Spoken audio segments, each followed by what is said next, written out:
Yeah, so we thought for the first episode, we would talk about just our fitness backgrounds because we have different fitness backgrounds. We know you have all kinds of fitness backgrounds and you may be curious. I mean, hopefully, like this won't be boring. um, but yeah, so I guess my fitness journey in life started when I was a kid. I did gymnastics. And like that was probably from age 8 to 11.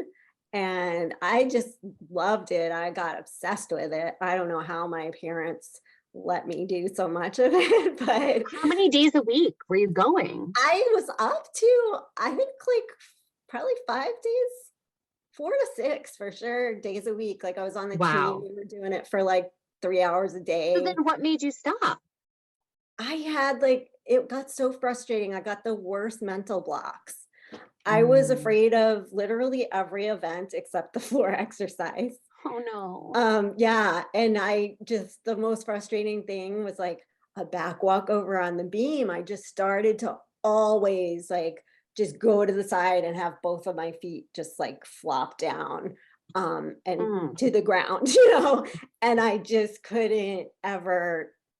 couldn't ever do it. And I think it was all, well, maybe it wasn't all mental because like I don't know, maybe if the coach would have like held me in place a few times or like on a low beam, like I don't even think I could do it on the low beam anymore yeah, and it was just so frustrating. So I quit and I really felt like a loser for quite a while Oh because of my that. God. Um, but yeah, it was I just feel freaking like, terrifying. yeah, like, okay, I But kind of don't want to cry for me. I'm not gonna like cry for you, but at the same time, like obviously they didn't have like tapping, like, right? Like What's I feel like tapping? Oh, EFT if you tapping, had done yeah. some EFT, like you could have Yeah, I like don't know. processed yourself through Yeah, that. I definitely had there was a lot psychologically.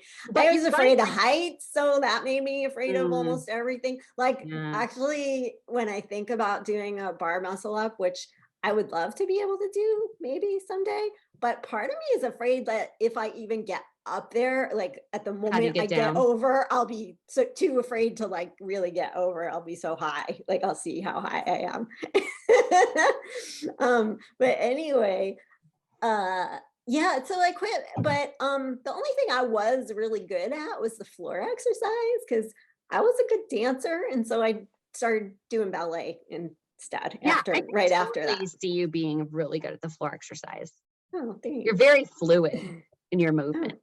well, thank you. I started doing ballet at a Gillespie school on Long Island, New York. By the time I started, I was 11. So I was doing it with all these little kids, basically. So were you considered like old?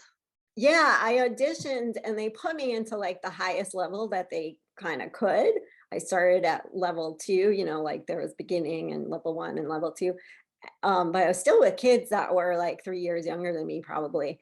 And then they were all in the Nutcracker, and I was the only one that like wasn't in the Nutcracker. But don't cry for me again. And then at some point, while I was still doing ballet, my first, I think maybe year or two of high school, I had started running track in 8th grade. By the time you were like in high school with ballet, were you in classes with your own age kids or were you still? No, no, still, because you're always like, you can't skip anything at that point. So yeah, I Oh, was always with the like two, at least two, I think three, they were 3 years younger than me, were they like a foot shorter or what? probably. I don't remember. But anyway, so I liked it though. Um, but then I was on track, and at some point I was like, all right, the ballet got, you get to that level and they want you to do it multiple times a week. And I was just like, well, Did you ever let me get into just point run track. shoes? Yeah. Okay. Because I that's like, think right? just That's for, like the next level of like yeah, I think just for a commitment. year. So Okay. I did ballet 3 years. Point shoes fucking suck. They are Yeah, they so, wreck your it was feet so too. painful. Yeah, thank God I didn't do it more than it was like just once a week for a year, and my left foot doesn't completely point. Like it won't go, bend all the way over. Like, Mm. and interestingly, even to this day, I just can't take high heels. Like my feet will get messed up. I mean, I've been doing like ballet on and off throughout my years, as well as other kinds of dance, like salsa dancing and Lindy Hop. Lindy Hop. Oh, we did it! Yes, we did it together. Yeah, a little bit of that. And hip hop dancing and most kinds of dance. But then when I moved to Chattanooga, I started doing ballet here. I got to be in the Nutcracker finally. I had like three, I was in the party scene, of course, one of the adults. Yeah. And I was a big mouse. And then I actually was the Did you get to hold a sword as a mouse? Sword. No, I didn't. I didn't get the swords. The little mice, I think, had the swords. Oh, okay. Unless I'm forgetting, which is possible, old here. But I also got to be the Mother Ginger character. Oh, cool. But we didn't have the big skirt thing. All the kids got dragged in on a trolley or something. All the kids came in, but I got to I don't know, dance around with. It was pretty cool, but it was wearing those freaking high-heeled character shoes for both the party and that dance. Yeah, and I had to dance in those for that like Mother Ginger thing. I can't remember what they called it, a different name instead of Mother Ginger, but then that was by the end. I was so scared my foot wasn't gonna last.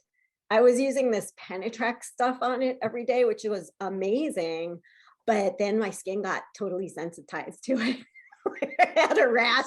It was so stressful by the end of it. I didn't know if I'd be able to like make it through the freaking Nutcracker performances, but I did.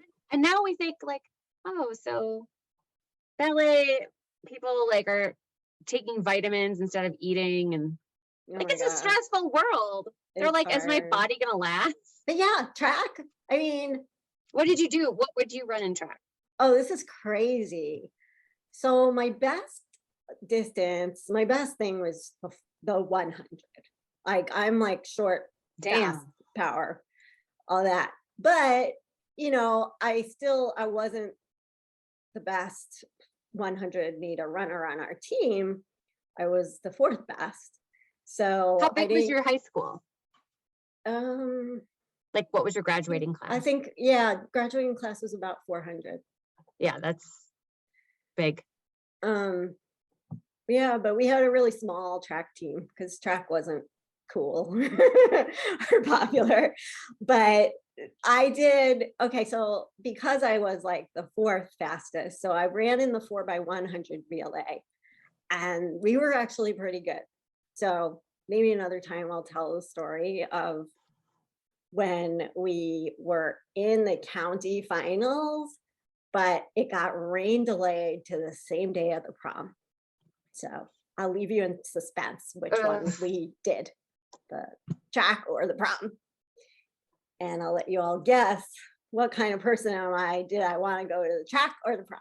I have my guess, but okay. Okay, yeah, I'm sure you do. We know each other pretty well. So this is what's crazy. I ran the 4x100. No, I opened each meet with the 400-meter hurdles, which I sucked at.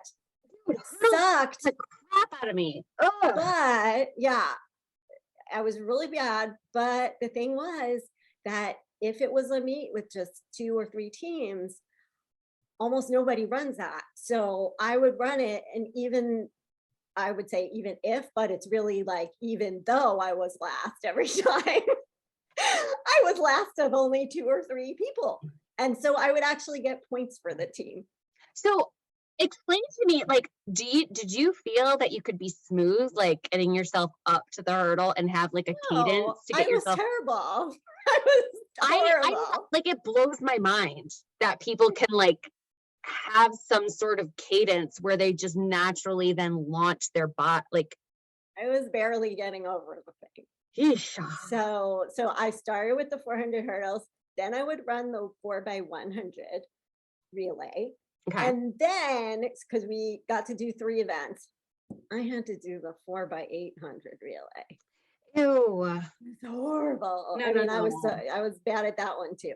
The only thing I was good at was the 4x1. But Ugh. sometimes we got points for our team. So, and so that was track. And then in college, I the first day I went out for the track practice Good or for you. tryouts. No, I was delusional because I one day of that and I was like, oh, I am clearly not in this category for college My throwing. pond was quite big, but this is a sea. Yeah. So then I just did a little in college. The only active thing I did was, oh, no. Okay. I was going to say it was intramural softball, but then I actually did take a couple dance classes, modern dance for the first time. That was fun. And then after college, when I was in grad school, after 3 years of nothing, I went back and started doing ballet at Boston Ballet School for the adult classes. So I went back to that. Periodically, I would go back to ballet after I moved to, Philly. I got a teacher injured me in Philly. I had my leg out in second position, and Mhm. he went, "Look how much higher you can go." And he cranked my leg out, and I felt it kind of a little bit snap. And after that, I mean, if I knew now what I knew then or whatever, I would have been able to go to someone and get it, properly taken care of. But I think just scar tissue built up and up. And I never again was able to do a middle split and put my stomach on the ground. Oh my Of course, word. don't cry for me for that. Not many people can do that anyway. But yeah. So then let's see. Yeah, moved to LA, did a little ballet there too Mhm. at a couple of points. Very interesting. My ballet teacher there, I heard he became a police officer. I know. I was like, ballet teacher turns police officer. For a second, I thought that's crazy. And then I realized, I was like, no, that makes total sense. He was very, militaristic, yeah. So I guess a lot of dance, a little. You also would go I was jogging and just you did gonna a say lot of that. yoga. Yeah. So a lot Okay. of dance, and then yeah, I would run here and there, but not very fast. And then I did in my early 30s, I did a couple of 5Ks and stuff. And I think might like to do that again. But anyway, so a lot, and then the other big thing was yoga. So starting my late 20s to I would say mid 40s, I was pretty big into yoga. Did you ever become a certified instructor? I was a yoga teacher for 5 years, just volunteering, and I took the course Mhm. that could have got me certified. I never applied for certification though, because I was just teaching at Shivananda, and I took Shivananda yoga teacher training, so they didn't care if I got certified. This was their, Yeah. you know, their idea of certification. So I Okay. can't say I'm a certified teacher or whatever. But yeah, Okay. a lot of yoga. I think this might be all for my fitness journey. Oh, and then most importantly, CrossFit. Okay, that came out of the freaking blue because I had a chiropractor in LA who was big into CrossFit from the early days, and he would always be, yeah, Oh, yeah, really? he would help out at the games and stuff. And was he was always telling me oh, you should try CrossFit. And I'm like, oh, I always thought it sounded like the Not that worst. cold. Yeah. Well, I didn't, and that was the first I heard of it, but I was like, I'm not doing weights and this and that or whatever he was telling me to do. I'm like, yeah, whatever. And then I moved out here to Chattanooga. And like after a couple of weeks, I was like, I have to do something. I have to join the gym. And all the, it was at the beginning of the summer, basically. So there was no dance classes at that point. Yeah. Especially, yeah, there were no adult classes, it seemed like. And so I would have to wait for the fall. And so I just needed something. And I looked at online and I was like, oh, Chattanooga functional fitness. Functional fitness. I'd done functional diagnostic nutrition and I was like, functional, Right. that sounds good. Ah, So my alley. I went, I had no idea it was CrossFit. Like, so that took a while, but I was like, what the hell is this? I would start to do it. And I'm like, I don't know. I kept telling Nick when I got home, like, I don't know about this, but I'll go back again, and like every time I'd say that. And then even, they had it like month to month. And then it was cheaper if you signed up for 6 months at a time. You didn't have to pay, but Hmm.